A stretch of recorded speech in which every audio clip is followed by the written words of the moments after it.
All right. Thank you and welcome back because we continued this lecture last time, and this is the continuation of the same lecture, that is language and dialects. So today we'll have more experience about language and dialects, and at the same time, we'll also try to focus on some specific examples from the history, and we'll try to understand that these language and dialects contradictions and conflict, and how actually our society, our social structure, our religious belief, ethnicity, how all these things contribute to the development of language and dialects.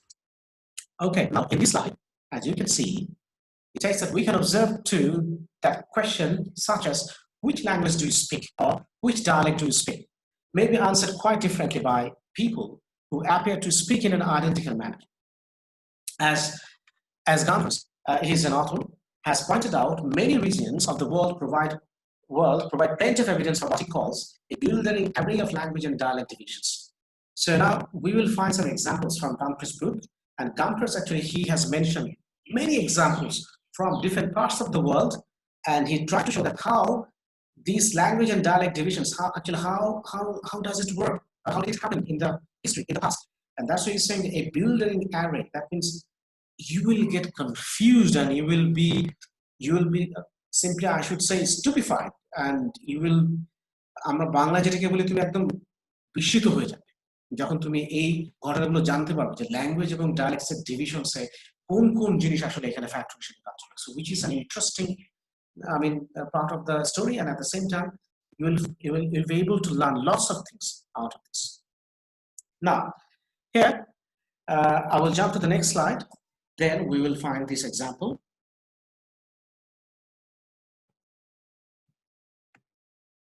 Now,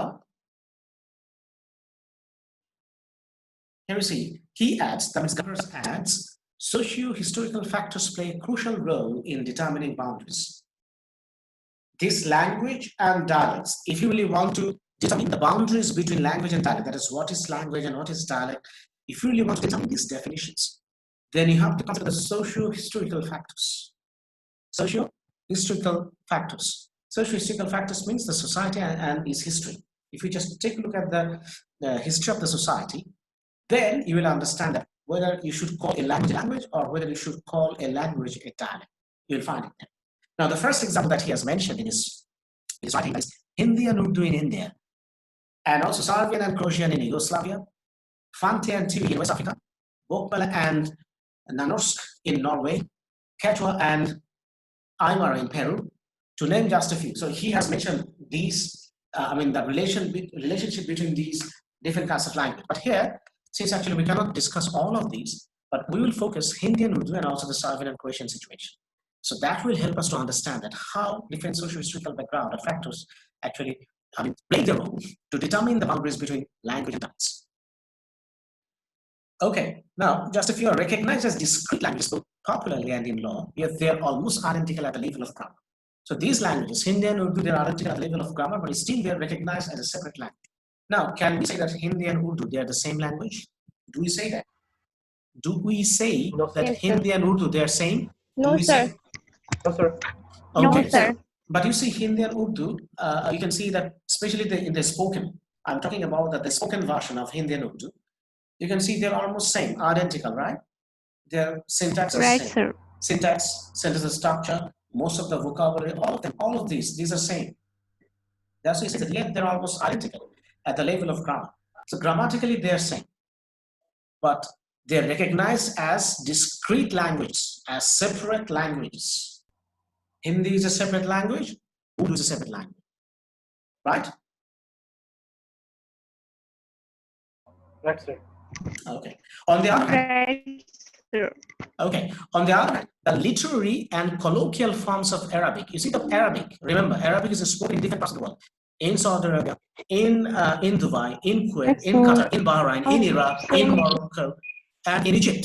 So in all these Arab countries and also in these countries from North Africa, in all these countries, people speak Arabic. That is their main language. Now you see the literary and colloquial forms of Arabic used in Iraq, Morocco, Egypt, or the Wales of North and the South Wales, the local dialect of Rajasthan and Bihar, the Wales of North and South Wales, these are the English version. Okay? They are the dialect from the English language. or Wales itself, actually, it's a different kinds of language, it's regarded. And then the local dialects of Rajasthan and Bihar in North India. So in Rajasthan and in Bihar, they also use the language. In India, they are grammatically quite separate. They are different. According to grammar, these languages in Rajasthan and languages in Bihar, they are different. Yet only one language is recognized in each state. They are different, but only one language is recognized as the language of that group. That means in these areas, these Morocco, Iraq, and Egypt, they use different colloquial forms of Arabic, but only one Arabic is accepted.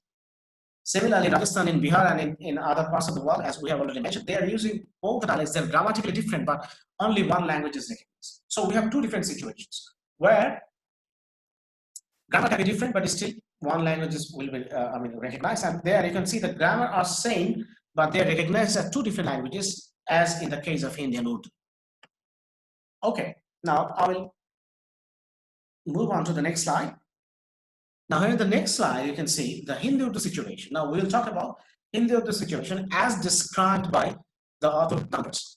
Now Gambas mentioned in an interesting one. Now Hindi and Urdu are the same language, but one in which certain differences are becoming more and more magnified for political and religious reasons. So you can see that grammatically they are identical.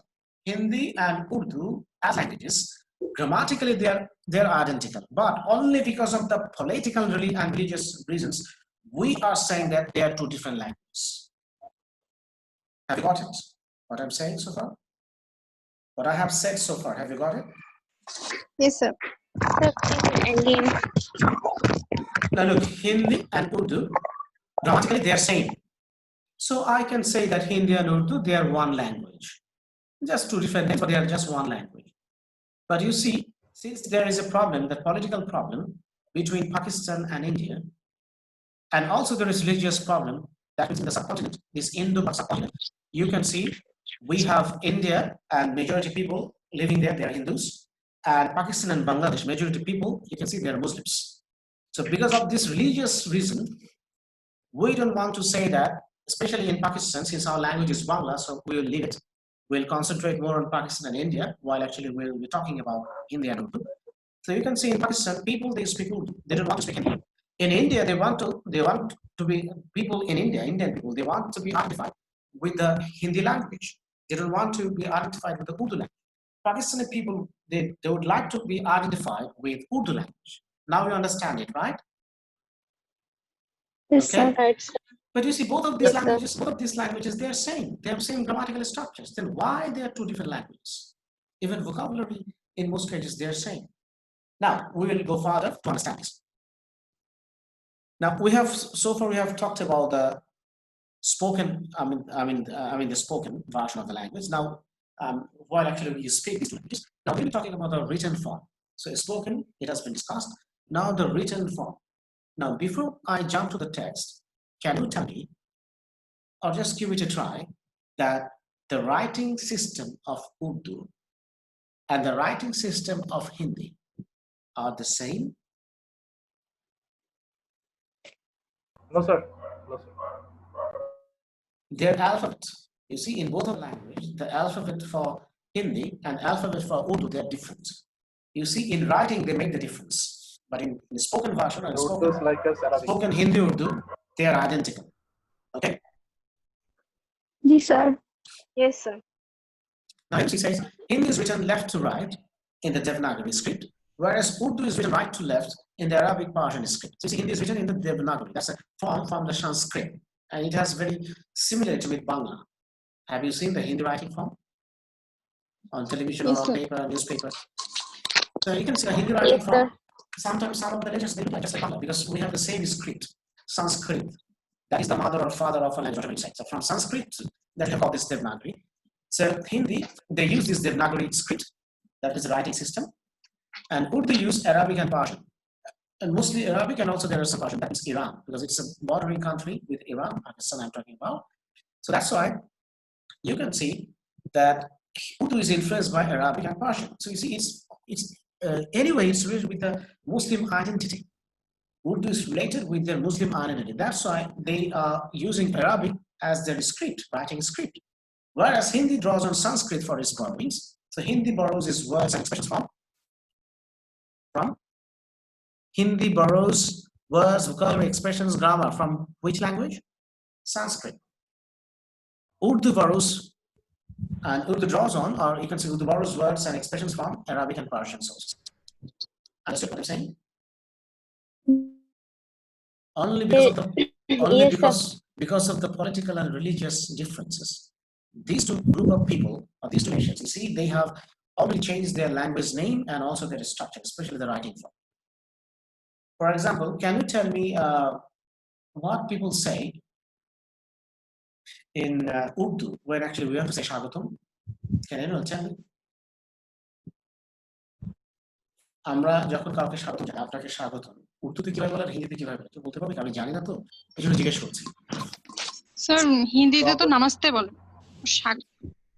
ওইটা তো greetings এর আপনাকে স্বাগতম ওরা কি বলে? উর্দুতে স্বাগতম। স্বাগতম। You see, Bangla and Hindi, we are saying Bangla and Hindi, you see, we use the same Swagatam. But in Urdu, do they use the same Swagatam? I don't think so. In Urdu, how do they say Swagatam in Urdu? In Urdu, আপনাকে স্বাগতম হিন্দিতে আমরা ব্যবহার করি স্বাগতম, কিন্তু উর্দুতে স্বাগতম শব্দটা কি?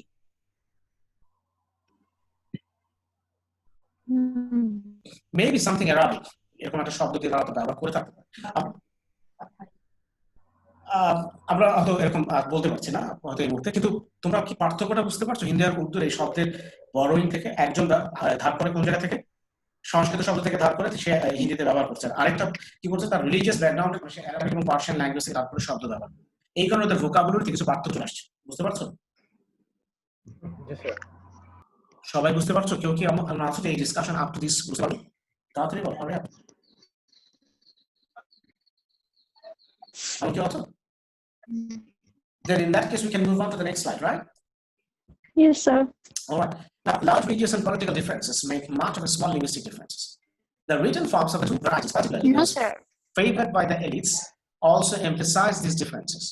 So favored by the elites also emphasize the differences. You can see the elite people, they also, find the differences in this way. For example, they have become highly symbolic of the growing differences between India and Pakistan. So you see, it has become a difference between India and Pakistan, the religious and ethnicity, because of the political differences. The elite people, they would use the pure Hindi, and elite people in Pakistan, they will use pure Urdu, just to mark the differences between the two elite societies from two different countries.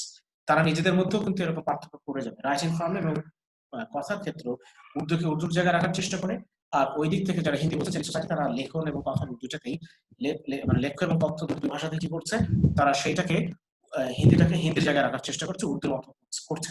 Got it?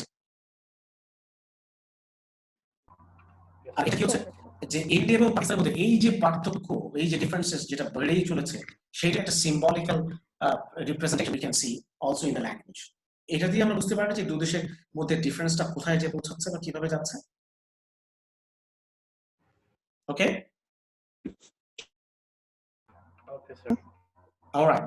Now the next, Gumbers points out that the everyday living in parts of India, particularly the large cities and among educated segments of those communities, requires some complex choices involving the distinction between Hindi and Urdu.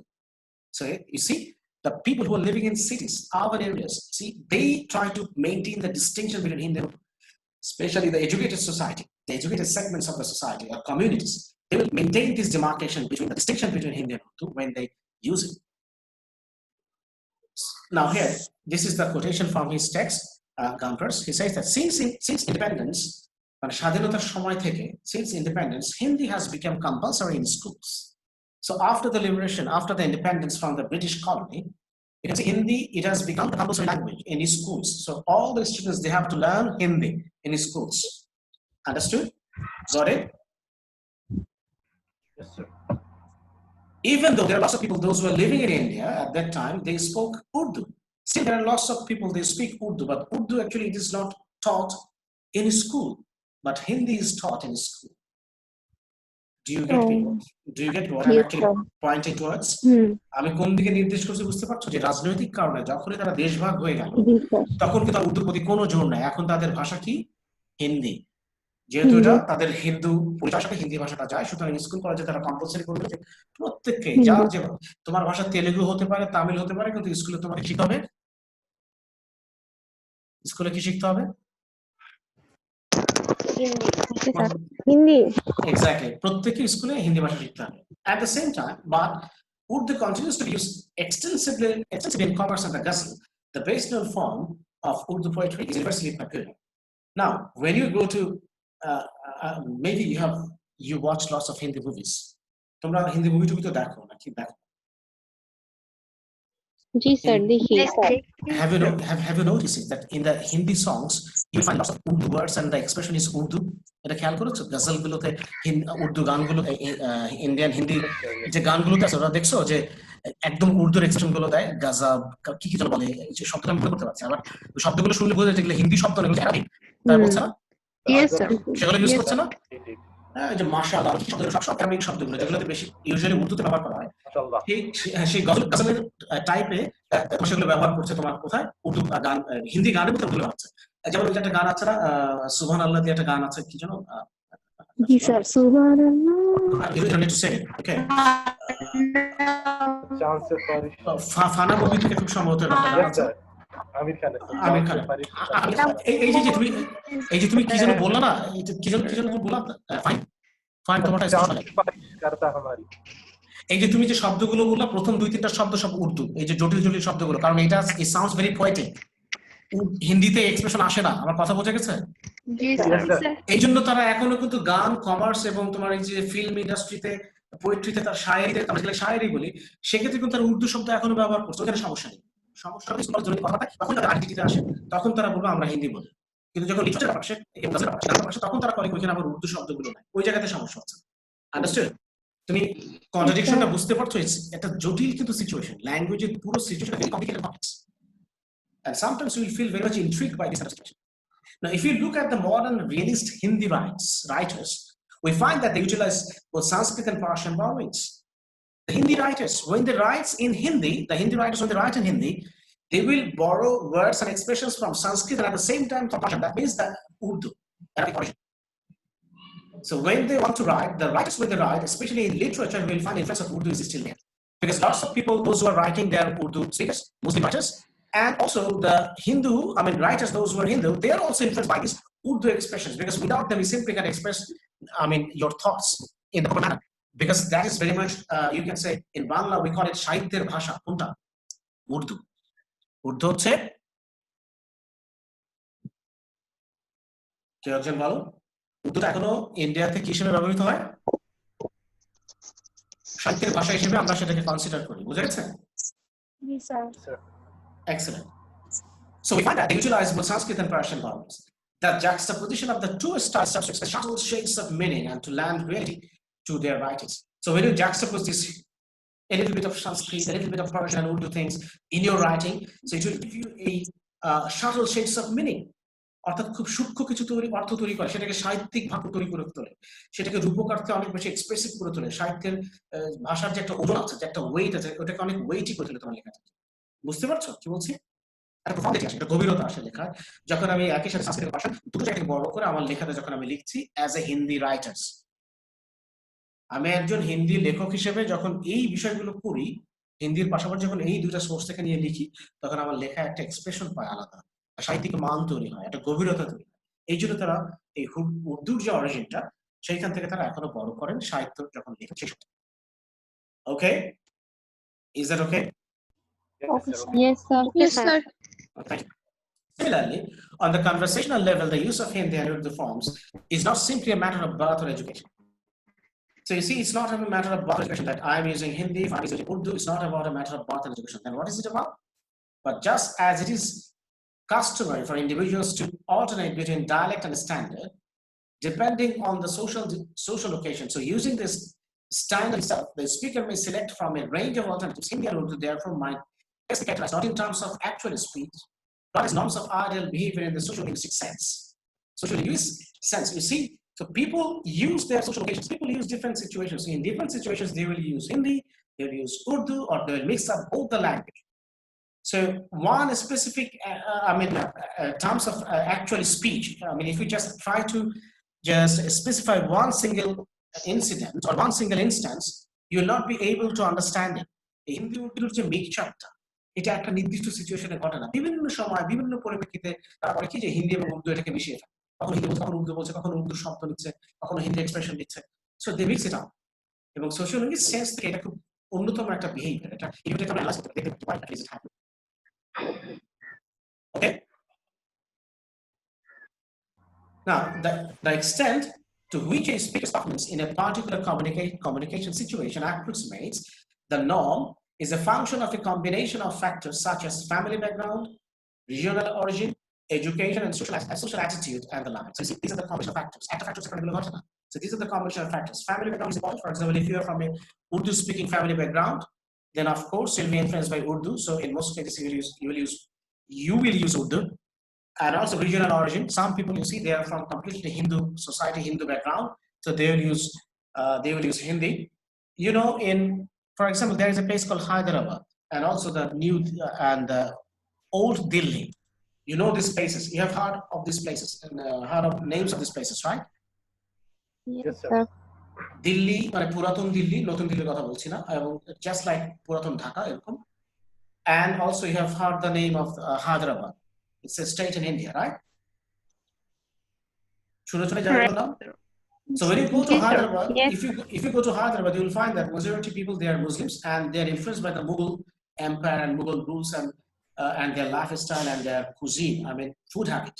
Almost everything is just like the Mughals from that time, and they're Muslims. So you see, they will be using Urdu in that particular area.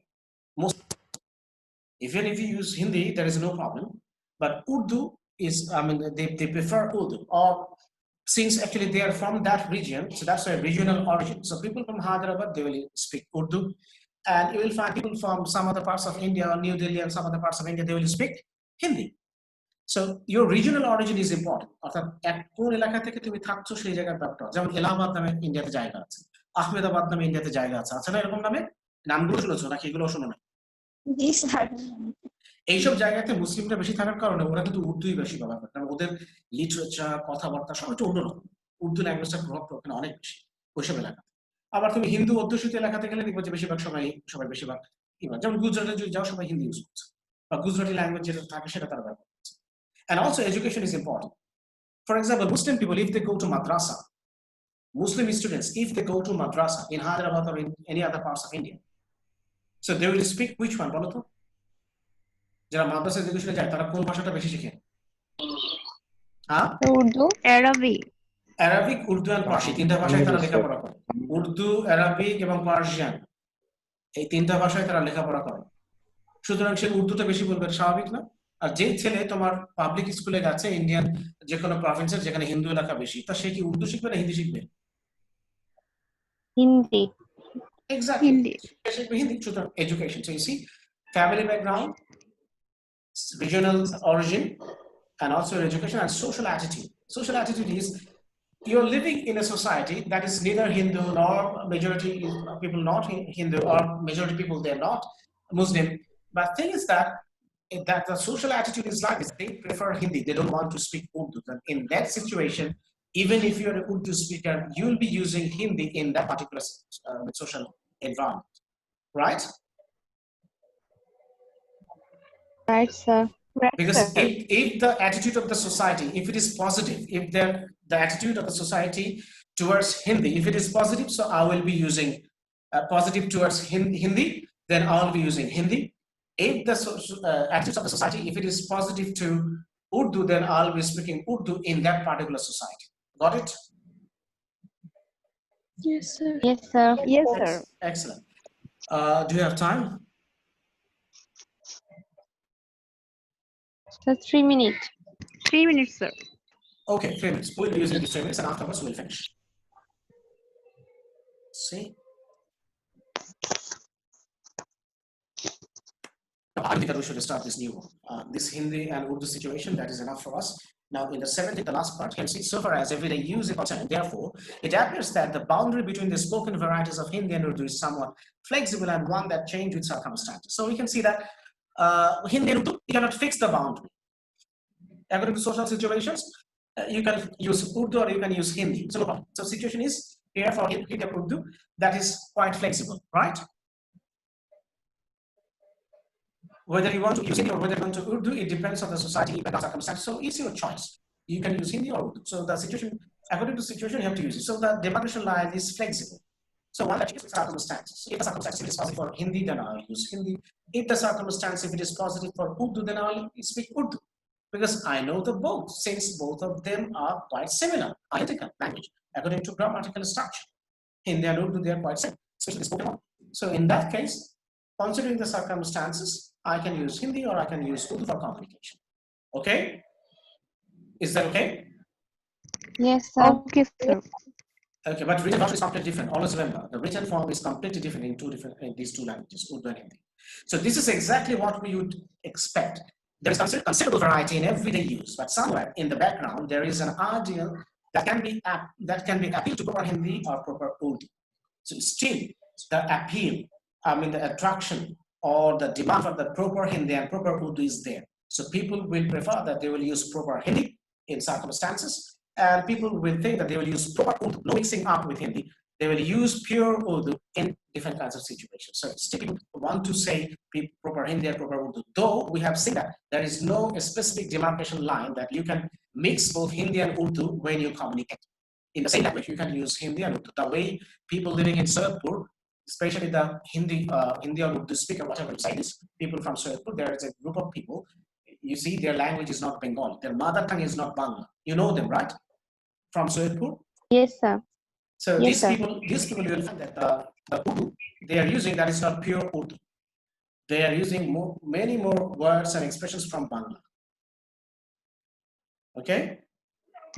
So also is happening, also same thing is happening in India, that people are mixing Hindi and Urdu together. So you cannot say it is completely Urdu or you cannot say it is completely Hindi.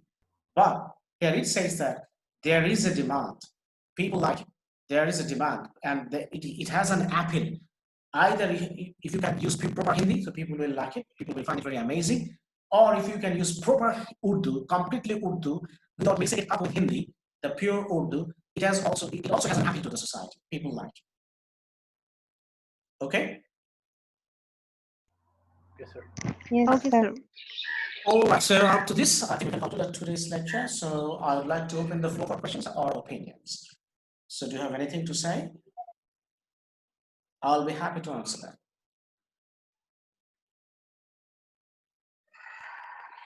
Anything to say? Do you like to add anything? Or any comments? Any comment, dear students? Hello? Yes, sir. Any comment? Partial Anything? linguistic ব্যাপারে যদি একটু বলতেন sir. Sorry, can you repeat it, please? Sir Persian এই লিঙ্গুইস্টটা sir এর আগে Oh, Persian language is from Iran. Iranian people, they speak Persian. Their language is called Persian. In Bangla, we call it Farsi Bhasha. The Farsi Bhasha কথা বলি? Yes. The Persian means in English we call it Farsi. So that Persian language is spoken by the Iranian people mostly. That's anything else? Any question? No, sir. No, sir. Okay, then I'd like to conclude today's discussion here, and thank you for your participation and for your cooperation indeed. So we'll meet again, inshallah, with another lecture with the same topic. So far, yes. So take care of yourself and see you soon, inshallah.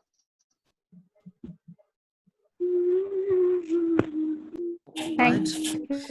Take care.